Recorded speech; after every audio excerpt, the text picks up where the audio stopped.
নমস্কার, আমি সুমন্ত। ৫টায় পঞ্চবাণে আপনাদের প্রত্যেককে স্বাগত। নিউজরুম থেকে সরাসরি আপনারা দেখতে পাচ্ছেন এই অনুষ্ঠান। এবং আপনাদের জানিয়ে রাখবো যারা এই মুহূর্তে আপনারা ফেসবুক বা ইউটিউবের মাধ্যমে আমাদের এই অনুষ্ঠান দেখছেন, তারাও কিন্তু যোগদান করতে পারেন। আপনাদের প্রশ্ন, আপনাদের সাজেশন, সেগুলো কিন্তু ফেসবুকে বা ইউটিউবে কমেন্টের মাধ্যমে তুলে ধরতে পারেন, যাতে এই বিষয়গুলোকে নিয়ে আমরা এই শোতে বা আগামী দিনে কোনোভাবে কাজ করতে পারি। আজকের যে পঞ্চবান, সেই পঞ্চবানে থাকছে ওয়াকফ ফাইট, এবং ওয়াকফ ফাইটে 5খানা বান দেখে নেব কিভাবে ওয়াকফ বিল অনুমোদনের পথে জেপিসি। প্রথম বান গেল, দ্বিতীয় বান আসছে এই মুহূর্তে আপনাদের সামনে। কেন বিরোধীরা বলছে ক্ষমতা হারাবে ওয়াকফ বোর্ড, এটাও কিন্তু একটা গুরুত্বপূর্ণ প্রশ্ন। বিরোধীরা কিন্তু একাধিক আওয়াজ তুলেছিল, কেউ যদি ইসলাম ধর্ম গ্রহণ করেন তবে তাকে দানের জন্য 5 বছর অপেক্ষা করতে হবে কেন। বিরোধীদের আরো একটি প্রশ্ন এটি। বিরোধীদের তরফে 44টি সংশোধনী প্রস্তাবের গুরুত্ব দেওয়া হলো কেন, এবং সেগুলোর একটাকেও গুরুত্ব দেওয়া হচ্ছে না। যদিও বিরোধীদের কথা কি আদৌ আর কখনো শোনা হবে? আপনাদের জানিয়ে রাখবো যে এই 5টা বান নিয়েই থাকছে আজকে আমাদের ওয়াকফ ফাইট। এবং যে বিষয়টি আরো একটি গুরুত্ব পাচ্ছে, কিন্তু সেটা বানে জায়গা পায়নি, তা হলো যে 31শে জানুয়ারি এই ওয়াকফ বিল পেশ হতে চলেছে সংসদে, এবং তার আগে 14টি সংশোধনীর দিকে গুরুত্ব দিতে পারে সরকার পক্ষ। এবং আপনাদের জানিয়ে রাখবো যে এই 31শে জানুয়ারি থেকেই কিন্তু শুরু হচ্ছে সংসদের বাজেট অধিবেশন। 1 তারিখে বাজেট পেশ হবে, 31 তারিখ বাজেট অধিবেশন শুরু হচ্ছে। সুতরাং সবকিছু মিলিয়ে সংসদ কিন্তু আরো একবার উত্তপ্ত হওয়ার দিকেই এগোতে পারে। এবং যদি এই 31শে জানুয়ারি যখন এই বিলটি পেশ হবে, তখন বিরোধীরা কিভাবে বিষয়টিকে সামলাবে, ফাইট কিভাবে হবে, এবং সরকার পক্ষের কাছে ঢাল হিসেবে কি থাকবে, গোটা বিষয়টি নিয়েই আমরা কথা বলবো নিউজ রুম থেকে। আমাদের প্রতিনিধি সম্রাট চৌধুরী আমাদের সঙ্গে এই মুহূর্তে। সম্রাট, ওয়াকফ বিল ফাইনালি এবার পেশ হতে চলেছে সংসদে, কি বলবে? কতটা উত্তপ্ত হতে চলেছে সংসদের এই ওয়াকফ বিলের সময় যে অধিবেশন থাকবে? দেখো, ওয়াকফ বিল নিয়ে কিন্তু ইতিমধ্যে সংসদ উত্তপ্ত। যেভাবে জেপিসি করা হয়েছে এবং আজ জেপিসি থেকে যেভাবে তোমার ওয়াকফ বিলটি তুলে আনা হয়েছে, তা কিন্তু সেই আমাদের 2014 সালের মোদী সরকার যেভাবে সংসদ চালাচ্ছেন, ঠিক একই পদ্ধতিতে সংখ্যা গরিষ্ঠের ভিত্তিতে কিন্তু এবার তোমার এই সংশোধনী বিলটি বেরিয়ে গেছে। বিরোধীদের তরফে 44টি সংশোধনী আনা হয়েছিল, যেগুলি সবকটাই খারিজ করা হয়েছে। অন্যদিকে শাসক দলের পক্ষে মানে যে এনডিএ জোট রয়েছে, সেই এনডিএ জোটের পক্ষে 23টি সংশোধনী আনা হয়েছিল, এবং যিনি এর চেয়ারম্যান রয়েছেন জগদম্বিকা পাল, উনি 14টি সংশোধনী মঞ্জুরি দিয়েছেন। তো সব বিষয়ে যেটা দেখা যাচ্ছে যে এখানেও কিন্তু এনডিএর যে মানে জেপিসিতে সাধারণত পাঠানো হয় কেন, যখন কোনো বিল বিতর্ক সৃষ্টি হয় সংসদে, সেই ক্ষেত্রে জয়েন্ট পার্লামেন্টারি কমিটি করে সেই কমিটিতে পাঠানো হয়। সেখানে বিরোধী শাসক উভয় পক্ষের সাংসদরা থাকেন, একজনকে বরিষ্ঠ সাংসদকে চেয়ারম্যান করে দেওয়া হয়, এবং সেখানে আলোচনা হয় বিস্তারিত একটি বিল কি করে মানে সংবিধানকে না এড়িয়ে সংবিধানের বিভিন্ন যে মৌলিক বিষয়গুলি রয়েছে, ক্ষমতাগুলি রয়েছে, নাগরিক ক্ষমতাগুলি রয়েছে, সেগুলিকে কিভাবে প্রাধান্য দিয়ে একটি বিলকে আইনের পর্যায়ে নিয়ে যাওয়া যায়, সেই বিষয়গুলি আলোচনা করে সংশোধনী আনা হয়। সেই জায়গায় যদি তোমার যেভাবে বিরোধীদের যে সংশোধনীগুলি, এগুলিকে একে একে খারিজ করে দেওয়া, 44টি সংশোধনী খারিজ করা দেওয়া চারটিখানি কথা না। অন্য জায়গায় মানে একটিতেও চেয়ারম্যান অনুমোদন দেননি। অন্যদিকে যে শাসক দলের যে সংশোধনীগুলি রয়েছে, সেগুলি সব প্রায় 23টির মধ্যে 14টাতে অনুমোদন দেওয়া হয়েছে, এবং সবকটা সংশোধনী কিন্তু শাসক দলেরই। তো সেই জায়গায় ঠিক গণতান্ত্রিক যে ব্যাপারটা, সে ব্যাপারটা কিন্তু সেরকম ভাবে থাকছে না। তাছাড়া এই যে জেপিসি রয়েছে তোমার ওয়াকফ বিল নিয়ে, সেই বিল নিয়ে কিন্তু প্রথম থেকেই সরব ছিলেন তৃণমূলের যে সাংসদ কল্যাণ বন্দ্যোপাধ্যায়। একটি প্রশ্ন তোলা হয়েছে যে আজ তাকে যে জেপিসি শুরুর 11টায় শুরু হয়, সেই জায়গায় মাত্র 41 মিনিট আগে তাকে কাগজপত্র দেওয়া হয়েছে। তো দেখো, এক ধরনের এই ধরনের একটি মানে জাতীয় আইন, যে ওয়াকফের যে বোর্ডের যে সংশোধনী বিল সব ভারতবর্ষে লাগু হবে, সেই জায়গায় একজন বরিষ্ঠ সাংসদকে মাত্র 41 মিনিট আগে এতগুলি দলিল দস্তাবেজ পড়তে দেওয়া হচ্ছে, সেটা একদমই একটি কি বলবো মানে বাস্তবসম্মত না। 41 মিনিটের মধ্যে এতগুলি নথিপত্র পড়ে উঠে বুঝে তারপর সেগুলির উপর তর্ক বিতর্ক করা কোনো সাংসদ বা কোনো ব্যক্তির পক্ষেই সম্ভব না। এই ধরনের ঘটনা একের পর এক ঘটনা গতকালকে নিয়ে বিতর্ক দেখা দিয়েছিল, যেখানে সাংসদদের রীতিমতো বরখাস্ত করা হয়েছে। তো এত সবকিছু মানে বিরোধীদের যে দাবিগুলো যেভাবে চেপে যাওয়া হয়েছে, সেই জায়গায় জেপিসি করে এই আইনটিকে যেভাবে তুলে আনা হচ্ছে আগামী 31 জানুয়ারি সেটা মানে অফিসিয়ালি সংসদে পেশ করা হবে। তো সব মিলিয়ে কিন্তু যে আলোচনা রাজনৈতিক মহলে, যে ওয়াকফ বোর্ডের যে সংশোধনী বিল তুলে আনা হয়েছে, তাতেও কিন্তু আগামী দিনে ওই শাসক এনডিএরই কিন্তু যে তাদের যে ইচ্ছা অনিচ্ছা সেটাই কিন্তু প্রাধান্য পাবে। তো সব মিলিয়ে ওয়াকফের যে উদ্দেশ্যে জেপিসি করা হয়েছিল সেটা কিন্তু সেরকম ভাবে সফল না। হ্যাঁ, তবে সরকার তার যে উদ্দেশ্য বিল পাশ করিয়ে আনা, সেটাতে কিন্তু আপাত দৃষ্টিতে সফল বলা যায়। কিন্তু এই যে বারবার করে বিরোধীরা বলছে যে ওয়াকফ বোর্ড তার ক্ষমতা হারাবে, কেন বলছে তারা? দেখো, যে কিছু যে সংশোধনীগুলি আনা হয়েছে, সেখানে বলা হয়েছে যে যে ওয়াকফ সম্পত্তির দেখভাল, তার যে স্থানান্তর, সেই বিষয়ে এখন আর ওয়াকফ বোর্ডের চেয়ারম্যানের হাতে ক্ষমতা থাকবে না, ক্ষমতা চলে যাবে জেলা শাসকের হাতে। সাধারণত যে কোনো জমি সংক্রান্ত বিষয়ে যে কোনো ভারতবর্ষের যে আমাদের যে প্রশাসনিক কাজ জমি সংক্রান্ত বিষয়ে, তাতে জেলা শাসক সব ক্ষেত্রেই প্রাধান্য পেয়ে থাকেন। জেলা শাসকের যে সিদ্ধান্ত সেটাই চূড়ান্ত মান্যতা পায়, এবং প্রয়োজনে কেউ আপত্তি থাকলে আদালতে যেতে পারে। কিন্তু সেক্ষেত্রে প্রশাসনিক যে সিদ্ধান্ত সেটা জেলা শাসক নিয়ে থাকেন। কিন্তু এই ক্ষেত্রে ওয়াকফ বোর্ডের ব্যাপারটি আলাদা। সেটি একটি ধর্মীয়, একটা নির্দিষ্ট ধর্মের তাদের যে নির্দিষ্ট সম্পত্তি, সেটার ভাগ বাটোয়ারা বা সেটার যে পরিচালনা, সেই বিষয়টিকে গুরুত্ব পেয়ে থাকে। তো সেই জায়গায় সাধারণত এতদিন তাহলে ওয়াকফ বোর্ড করার কিন্তু কোনো আর মানে রইল না। চেয়ারম্যানের হাত থেকে যে ক্ষমতা তুলে নেওয়া হয়েছে, তাতে কোনো মানে রইল না। অন্যদিকে এই বোর্ডের মধ্যে দুজন মহিলার প্রতিনিধির উল্লেখ রাখা হয়েছে, সেটি তুলনামূলকভাবে ভালো। পাশাপাশি দুজন অমুসলিম সদস্যের কথা উল্লেখ করা হয়েছে। দেখো, অন্য কোনো ধর্মীয় যে ধর্ম রয়েছে, বিভিন্ন ধর্মগুলি রয়েছে মুসলিম ধর্ম ছাড়া ভারতবর্ষে, তাদের যে নিজস্ব আইন কানুন রীতি রেওয়াজ রয়েছে, তাতে কিন্তু অন্য ধর্মের লোকের যে ক্ষমতা দেওয়ার সেরকম কিন্তু বিধান নেই। একটি নির্দিষ্ট ধর্ম তাদের ধর্মের মতো করেই চলবে, সেই জায়গায় অন্য ধর্মের লোককে এনে বসিয়ে দিয়ে তাহলে মানে তাদের ধর্মের যে নির্দিষ্ট রীতিনীতি সেটা কতটা প্রতিফলিত হবে এই আইনে, সেটা নিয়ে একটা প্রশ্ন থাকছে। এছাড়াও যে মুসলিম সদস্য রয়েছে, তাদের ক্ষেত্রেও কিন্তু বলা হচ্ছে যে ওয়াকফের কাছে কে সম্পত্তি দান করতে পারবে। বলা হচ্ছে যে একজন মুসলিম যিনি অন্তত শেষ 5 বছর যাবত মুসলিম ছিলেন, এরকম একটা উল্লেখ করা হচ্ছে। কিন্তু যদি কেউ নতুন ইসলাম ধর্ম গ্রহণ করে, সেক্ষেত্রে তাকে কিন্তু এই অধিকার দেওয়া হয়নি। তাতে একটা লোক যখন ধর্মান্তরিত হয়, কেউ যখন ধরে নেওয়া যাক যদি কেউ খ্রিস্টান ধর্ম থেকে বা কেউ বৌদ্ধ ধর্ম থেকে বা হিন্দু ধর্ম থেকে কেউ মুসলিম ধর্ম অবলম্বন করে যদি এরকম সম্পত্তি দান করতে চান, অর্থ দান করতে চান, সেক্ষেত্রে কিন্তু তার অধিকার থাকছে না। সেক্ষেত্রে তার যে ধর্মান্তরিত হওয়ার যে তার যে ইচ্ছাটা বা তার যে আমরা বলি মানে একটা স্পিরিট থাকে, সেই স্পিরিটটা কিন্তু আঘাত প্রাপ্ত হতে পারে। এছাড়া যে বিভিন্ন বিষয়গুলি আছে, বলা হচ্ছে যে ওয়াকফ বোর্ডকেও একটি ধর্মনিরপেক্ষ বিধিবদ্ধ সংস্থা হিসেবেই ধরে নেওয়া হবে। এটি শুধুমাত্র তার নির্দিষ্ট ধর্মকে নিয়ে আঁকড়ে থাকবে এরকম না, এটি একটি ধরো কি বলা যায়, ধর্মনিরপেক্ষ সংস্থা বলতে যা হয় আর কি, অন্য ধর্মকেও প্রাধান্য দেওয়া। সেক্ষেত্রে আবার প্রশ্ন হচ্ছে, তাহলে পুরীর জগন্নাথ মন্দিরের যে বিষয়টা রয়েছে, পুরীর জগন্নাথ মন্দিরে ঢুকতে দেওয়া হয় না। আমি ব্যক্তিগতভাবে আমি অভিজ্ঞতা নিয়ে এসেছি যে যেখানে লেখা আছে একটি সাইনবোর্ড, যেখানে বলা হচ্ছে যে হিন্দু ব্যতীত কাউকে ঢুকতে দেওয়া হবে না। আমি নিজেও ঢুকিনি, আমার পুরীর জগন্নাথ মন্দির দেখা হয়নি। তো এই বিষয়গুলো কিন্তু রয়েছে। স্বাভাবিকভাবে এই যে বিষয়গুলি আপাত দৃষ্টিতে যে কোনো সাধারণ মানুষেরই আপত্তি হওয়ার কথা। এই জায়গায় একটি জেপিসিতে এই ধরনের বিষয়গুলি সংশোধনগুলি পাশ হয়ে আসছে, তাতে দেশের সংবিধানের নাগরিকদের যে অধিকার দেওয়া হয়েছে, দেশের সংবিধানের যে মূল প্রস্তাবনাতে বা যে মৌলিক অধিকার দেওয়াগুলি দেওয়া হয়েছে, সেটা কতটা প্রতিফলিত হচ্ছে সেটা নিয়ে কিন্তু এখন বিভিন্ন মহলে কিন্তু প্রশ্ন উঠছে। তো তোমার কি মনে হয় যে বিরোধীদের এই যে বক্তব্যগুলো, এই যে সংশোধনী জায়গাগুলো, সেটা সামহাও গুরুত্ব দেওয়া হচ্ছে না? একদমই। দেখো, প্রথম কথা হচ্ছে যেভাবে জেপিসি করে সংখ্যাধিকে, জেপিসি করার মানেই হচ্ছে যে একটা সার্বিক আলোচনা হবে, একটা নির্দিষ্ট দৃষ্টিভঙ্গি নিয়ে একটা নির্দিষ্ট একটা সংশোধনী আনার অর্থ কি, একটা আইনকে আরো উন্নত করা।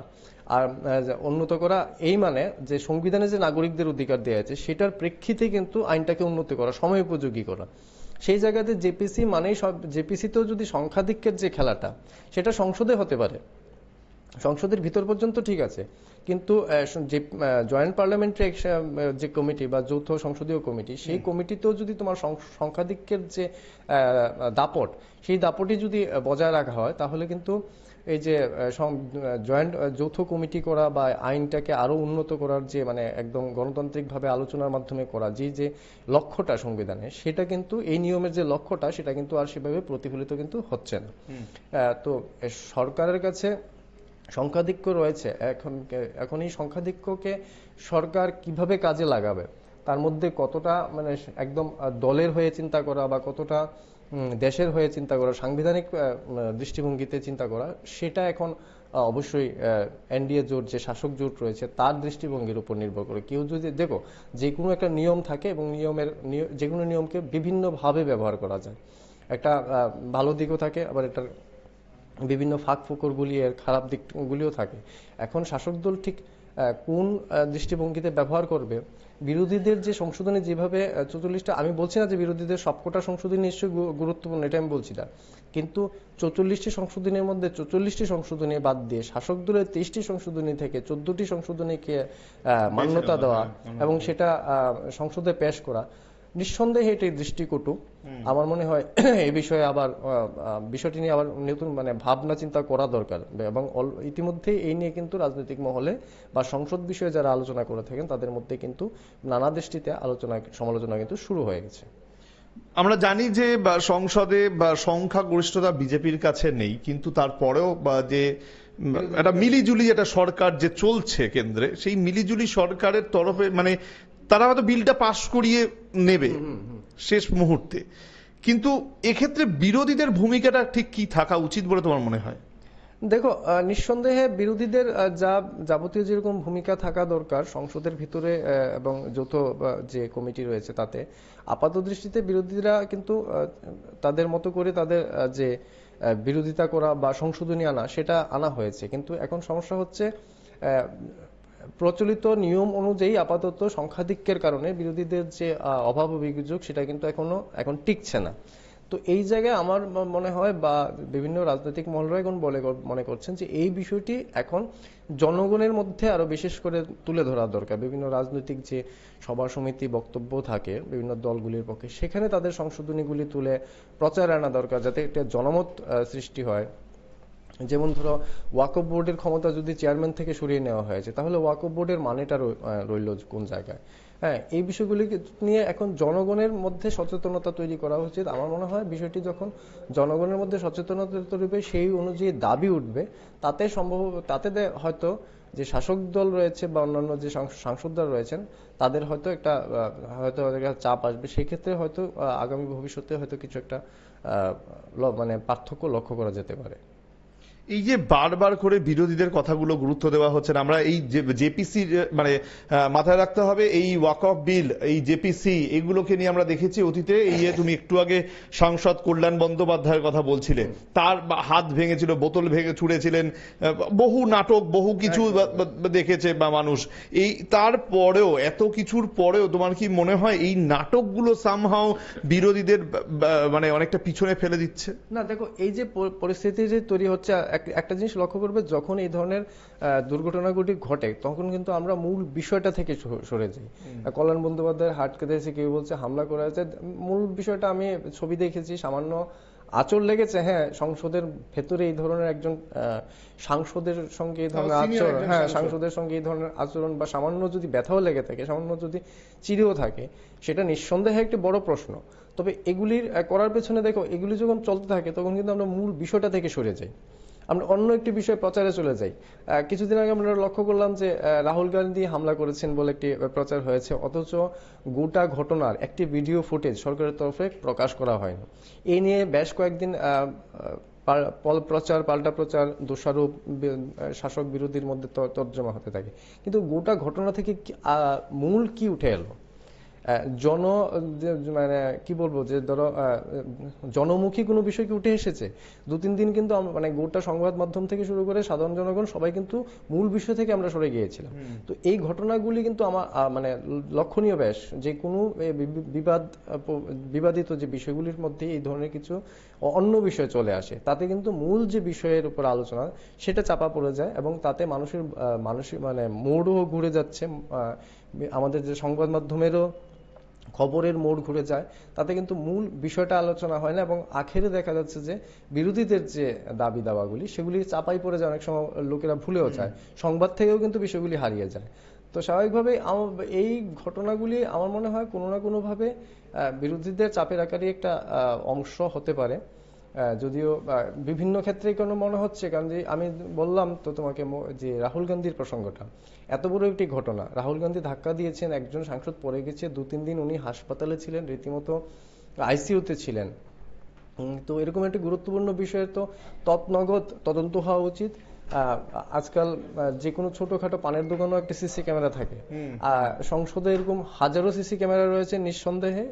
একটি নতুন সংসদ, নিরাপত্তার প্রচুর ব্যবস্থা, সবকটি ভিডিও সরকারের তরফে প্রচার করা উচিত আমার মানে দাবি ছিল, কিন্তু বিভিন্ন মহলে দাবি ছিল এই দাবিটা, কিন্তু একটিও দাবি কিন্তু এই ধরনের কোনো ঘটনা কিন্তু সরকার তরফে করা হয়নি, এবং আখেরে বিষয়টি চাপা পড়ে যায়।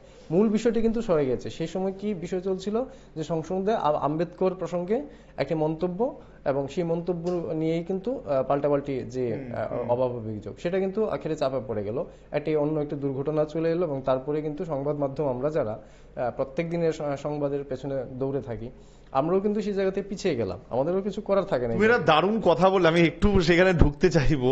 এই আম্বেদকর ইস্যু বললে, কংগ্রেস প্রথম এটা নিয়ে অশান্তি শুরু করেছিল, সারা দেশ জুড়ে তারা কিন্তু একেবারে প্রতিবাদ বিক্ষোভ দেখালো, কিন্তু তারা সামহাউ হঠাৎ করে ওখান থেকে পিছিয়ে গেল, এবং বিজেপি সেই জায়গাটাকে লুফে নিল। এবং এই যে আজকের দিনে সংবিধান গৌরব অভিযান যেটা বিজেপি করলো, সেটাই আমার মনে হয় যে বিজেপি অনেক বেশি মাইলেজ পেয়ে গেল এবং কংগ্রেস পিছনে চলে গেল। কি মনে হয় তোমার? না, আমি এই জায়গায় কিন্তু বলবো যে এই বিষয়ে শাসক দল বিজেপি বা এনডিএ খুব একটা মাইলেজ পেয়েছে বা বিরোধীরা খুব পিছিয়ে গেছেন তা না, তবে আম্বেদকর নিয়ে একটা আলোচনা, এটা তো একটা ডেফিনিট ইস্যু ছিল, যেখানে কংগ্রেস বা বিরোধী হিসেবে বিরোধীরা যারা রয়েছে, এতগুলো সাংসদ রয়েছে, তাদের কাছে একটা বিরাট সুযোগ ছিল বিষয়টাকে নিয়ে একেবারে সারা দেশ জুড়ে কাজ করা। আমি সেটাই আসছি। তুমি লক্ষ্য করে দেখবে আম্বেদকর প্রসঙ্গে যেদিন আমাদের স্বরাষ্ট্রমন্ত্রী অমিত শাহ মন্তব্য করলেন, তারপর যখন এই নিয়ে বিতর্ক শুরু হলো যে উনি অপমানজনক একটি মন্তব্য করেছেন, একটু ইয়ার্কি করে মন্তব্য করেছেন, তারপর থেকে তুমি লক্ষ্য করো যে আম্বেদকর প্রসঙ্গে ভারতবর্ষে তৎকালীন সময়ে কংগ্রেস এবং যে বিজেপি তাদের কি ভূমিকা ছিল, পাল্টাপাল্টি অভিযোগে কিন্তু এরকম হাজারো ঘটনা উঠে এসেছে যেগুলি এতদিন হয়তো সাধারণ ভারতবাসী দেশবাসীরা কিন্তু জানতেন না। হ্যাঁ, পাল্টাপাল্টি এসেছে, কংগ্রেসের বিরুদ্ধে বিজেপি অভিযোগ করছেন এবং বিজেপির বিরুদ্ধেও কংগ্রেস অভিযোগ করছেন, এবং বিভিন্ন ক্ষেত্রে দেখা যায় সাধারণ মানুষ কিন্তু আজকাল হাতের মুঠোয় গুগল রয়েছে, সবকটা ঘটনা কিন্তু কাউন্টার চেক করে নিচ্ছেন যে হ্যাঁ বিজেপির অভিযোগ সত্য কিনা, কংগ্রেসের অভিযোগ সত্য কিনা। সেই জায়গায় তৎকালীন সময়ে আম্বেদকর নিয়ে কংগ্রেসের ঠিক কি ভূমিকা ছিল এবং বিজেপিরও ঠিক কি ভূমিকা ছিল, সেটা কিন্তু এখন সাধারণ জনগণের কাছে মোটামুটি পরিষ্কার। দুপক্ষের বিরুদ্ধে অভিযোগ রয়েছে, তবে কম বেশি নিশ্চয়ই আছে। তো এই ধরনের মানে এর আগে কিন্তু দেখো আম্বেদকর প্রসঙ্গে আমাদেরও কিন্তু এতটা নলেজ জ্ঞান ছিল না, যতটা এই সম্প্রতি কয়েক সপ্তাহের ঘটনা আমাদের উঠে এসেছে। কখনো এই দল সাংবাদিক সম্মেলন করে অভিযোগ করছেন, তুমি আমি উভয়ই যাচ্ছি, খতিয়ে দেখছি সত্যতা কি আছে না আছে, কংগ্রেস পাল্টা অভিযোগ করছেন। তা আমার মনে হয় সব দিক থেকে এই ধরনের বিতর্কগুলিতে একটা বিষয় ভালো যে এই যে স্বাধীনোত্তর ভারতে দুই দলের কি ভূমিকা ছিল এবং স্বাধীনতার সময় কিরকম ভূমিকা ছিল সেটা স্পষ্ট হচ্ছে। কোন দলই কিন্তু একটা জিনিস দেখো, কোন দলে কিন্তু বাড়িয়ে কিছু বলার সুযোগ নেই। সেই সময় যাদের ভূমিকা যতটা ছিল তারা কিন্তু অতটুকুই তুলে ধরতে পারছেন। এবার বাকিটা জনগণের সামনে বিচার করবেন কার কি ভূমিকা ছিল বা কতটা কি ছিল। এই একটা বিষয় কিন্তু আমার মনে হয় সেটা পজিটিভ।